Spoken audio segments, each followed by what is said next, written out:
Bienvenida o bienvenido a este curso de ecografía clínica. En este tema vamos a hablar del riñón, de su morfología, de su tamaño normal y de cómo ver la hidronefrosis o sospechar la uropatía obstructiva. Bien, vamos a empezar utilizando el transductor convexo. El riñón es una estructura profunda y tendremos que colocarlo en el flanco derecho y en el flanco izquierdo para ver ambos riñones, de una forma parecida a cómo estamos haciendo el corte coronal dentro del examen IFAST. En este caso, el corte va a ser un poquito más caudal para ver, para enfocar el riñón bien, y el paciente puede levantar los brazos o realizar maniobras de inspiración forzada para ayudarnos a ver el riñón. El riñón es un órgano que está retroperitoneal, como podéis ver está prácticamente al lado de la columna vertebral. Cuando tenemos una pielonefritis lo que nos duele es la espalda. Luego el transductor tendremos que colocarlo muy en región dorsal del paciente. Si tenemos el paciente colocado en decúbito supino, tendremos que tocar prácticamente con los nudillos la camilla del paciente. Y para poder ver bien el polo inferior del riñón, como hemos dicho en la lección del IFAST, tendremos que hacer una pequeña rotación para poder verlo. Esta es la forma habitual de valorar el riñón en nuestros pacientes, pero recordar que también se puede evaluar desde una ventana lumbar, entrando desde la espalda del paciente. Lo más sencillo es que veáis esto porque el paciente muchas veces no se puede sentar, no está en condiciones de poder movilizarse, y esta es la forma más práctica para poder verlo. Bien. Vamos a ver primero un riñón normal. Veis que tiene un centro hiperecogénico, que es la médula, que es una zona más grasa, y alrededor de ella vemos la corteza renal, que es donde está el verdadero parénquima, donde están las nefronas, donde está la unidad funcional del riñón. Esto está más lleno de agua, en este caso de orina, y por tanto da una imagen más hipoecogénica en relación con la médula del riñón. El riñón, ya hemos dicho que está en una situación, se dispone de craneal a caudal, de lateral a medial y de posterior a anterior. Por eso tendremos que rotar ligeramente el transductor para poder ver bien los dos polos del riñón. El riñón en la médula es donde está la mayor parte de su vascularización. Como podéis ver aquí, pues se puede detectar señal Doppler color dentro de la médula. En la corteza el flujo es más lento y sigue habiendo alguna arteria y vena que podemos interrogar, que eso ya lo veremos en la evaluación de la congestión sistémica, pero las principales arterias y venas del riñón están alojadas en la médula, en la médula renal. Bien, ¿cómo medimos el riñón? El riñón lo tenemos que medir de polo a polo, y de polo a polo puede medir de 9 a 12 centímetros. No debería haber una diferencia entre ambos riñones de más o menos 1 centímetro. Y esto es importante porque las enfermedades del riñón a veces pueden ser por un aumento de tamaño respecto al contralateral o por una disminución de tamaño respecto al contralateral. La trombosis renal o la pielonefritis pueden aumentar el tamaño del riñón. Y la atrofia renal, por ejemplo, las personas que han tenido múltiples infecciones o algún otro tipo de causa que haya hecho atrofiarse parénquima, puede atrofiar uno de los dos riñones de forma selectiva. Por eso es siempre importante comparar con el riñón contralateral. El riñón, la anchura del riñón puede ser en torno a 4 o 5 centímetros, pero la mejor forma, la forma que nos va a orientar si son riñones grandes o pequeños es la longitud del riñón. Bien, dentro del riñón podemos ver estructuras triangulares como esta, que están con la base hacia la corteza y el vértice hacia la médula. Estos son pirámides renales. Esas pirámides renales marcan el límite de la corteza realmente, que es lo que está entre su base y la fascia de Gerota, la frontera entre el riñón.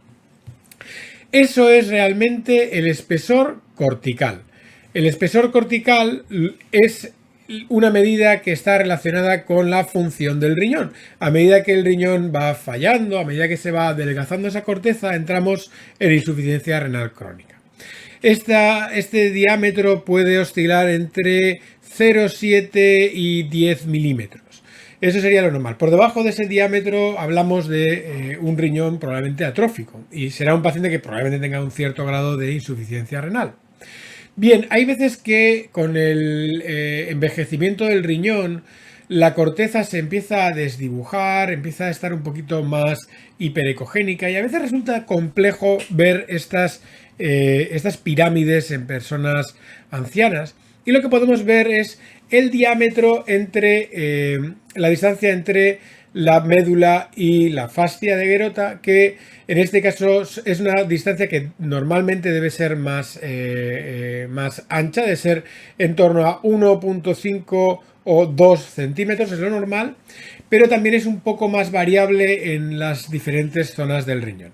Lo ideal, lo que más correlación tiene con la función renal es el diámetro cortical, es decir, desde la pirámide hasta la fascia, y lo que es un poco más variable, pero que a veces nos puede orientar, es el diámetro o la longitud entre la médula y la fascia, ¿vale? Eso sería un poco las dos medidas que podemos obtener para orientarnos en cuanto a si el riñón es de tamaño normal o está aumentado o es un riñón que es atrófico.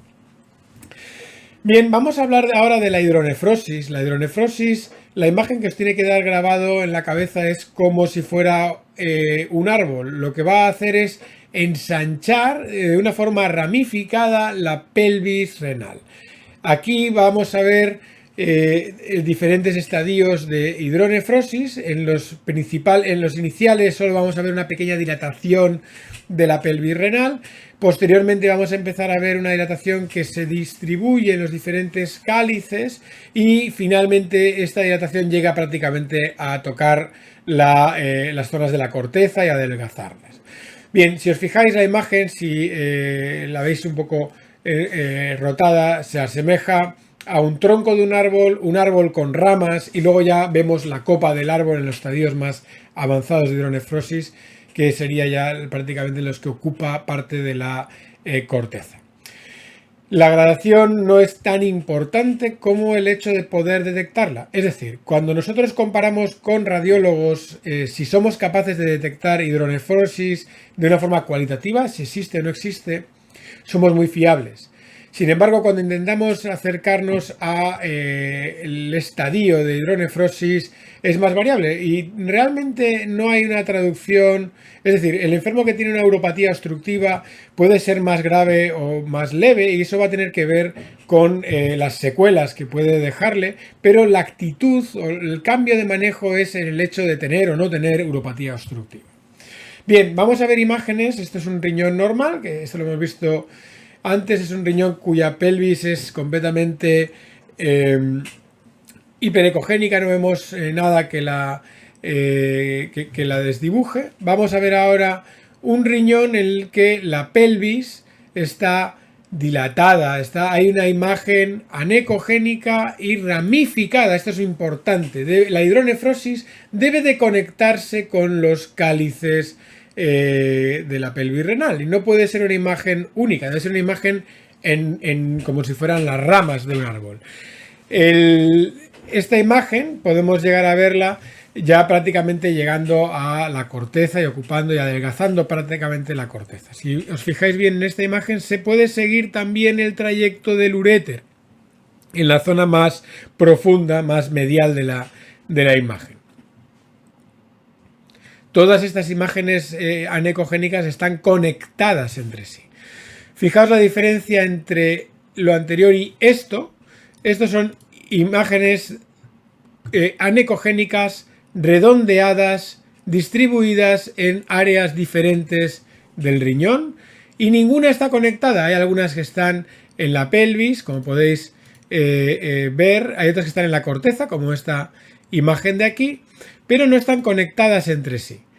Estos son quistes renales. Veis que hay algunos que están en la pelvis que pueden confundirnos, pero son imágenes claramente redondeadas y que no contactan entre sí. ¿Veis? Este puede estar más cerca de la pelvis, por ejemplo, esta imagen redondeada, y puede despistarnos. Pero los quistes son unos hallazgos muy frecuentes cuando hagamos ecografía de los riñones. No debemos de confundirlos con la hidronefrosis. Los quistes realmente es prácticamente un hallazgo normal. El quiste puede ser complejo, puede ser simple. Nosotros no vamos a discutir, no vamos a centrarnos en eso, simplemente vamos a describir imágenes anecogénicas, redondeadas, más o menos diferenciadas, con o sin tabiques en su interior. Pero eso realmente, el caracterizar un quiste en lo complejo, lo probable que sea que se corresponda a una neoplasia vesical, una neoplasia renal, perdón, es algo que es prácticamente ámbito de la ecografía hecha por un radiólogo. Nosotros tenemos que distinguir claramente el quiste de la hidronefrosis. También hay otra imagen que puede asemejarse a, o que está ramificada en la pelvis renal, que es la ectasia de los vasos renales. Cuando veamos una imagen que nos parece una hidronefrosis, lo primero que tenemos que hacer es interrogar con el Doppler color para ver si esa imagen tiene o no tiene flujo. Si es una imagen con flujo, se corresponderá a una ectasia de los vasos de la pelvis renal, que es una variante de la normalidad, no es una cosa patológica. Y si no tiene flujo en absoluto, probablemente estemos hablando de una hidronefrosis.